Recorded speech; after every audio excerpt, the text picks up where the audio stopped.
God is keeping me. That is the word for today. God is keeping me. Coming out of chapter 26 and verse number 3. And once again, we want to thank you all for tuning in with us on today. We are streaming live on both Facebook and YouTube. So we thank you all for taking this time to join us.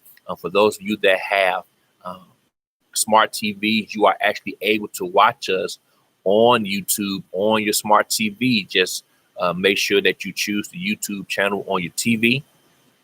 And also doing so, just look up the Rock of Love Church and able to no problem at all. Amen. Amen. Once again, Isaiah chapter 26, verse number 3. Thou wilt keep him in perfect peace, whose mind is on thee, because he trusteth in thee. Amen. And praise the Lord. Saints of God, God is keeping me. That should be our testimony for today. God is keeping me. For someone to speak a testimony such as that, they go through a situation or a moment or a season in their life where they were faced with some type of adversity or tragedy, that had an experience with God, that had a place of worry, anxiety, distress, frustration, into a place and sanity and serenity. We have become so bogged down with the cares of this life that it's really hard for us to really focus in the midst of uncertainties.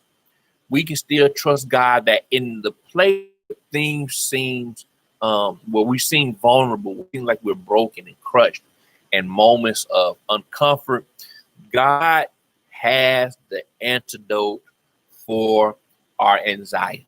God has a word for our weariness, has a plan for our problem. God has a solution for our situation.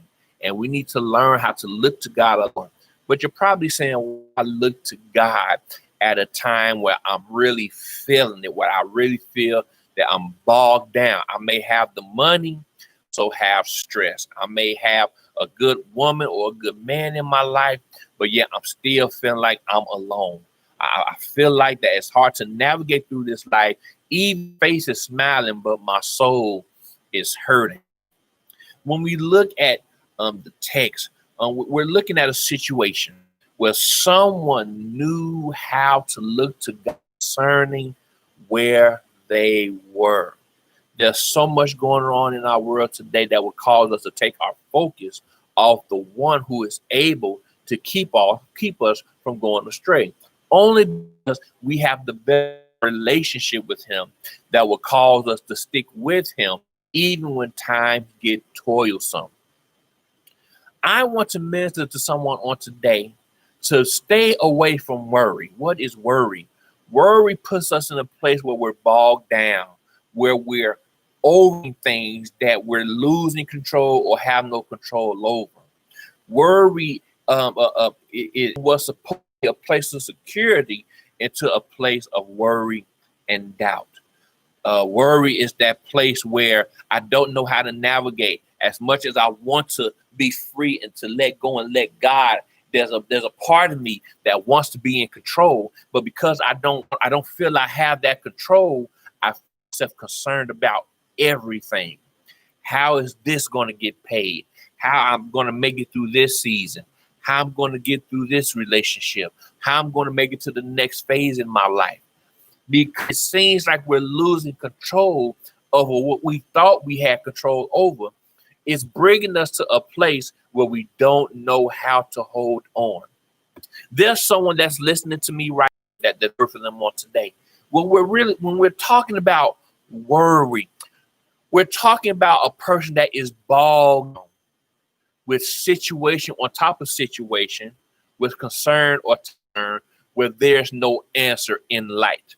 It seems like the more we try to as a thing, we see more of a situation than we do a solution. God has us in a place in our lives right now where he wants us to learn how to get our attention on what he's able to do for us. On top of that, who he can also be to and for us.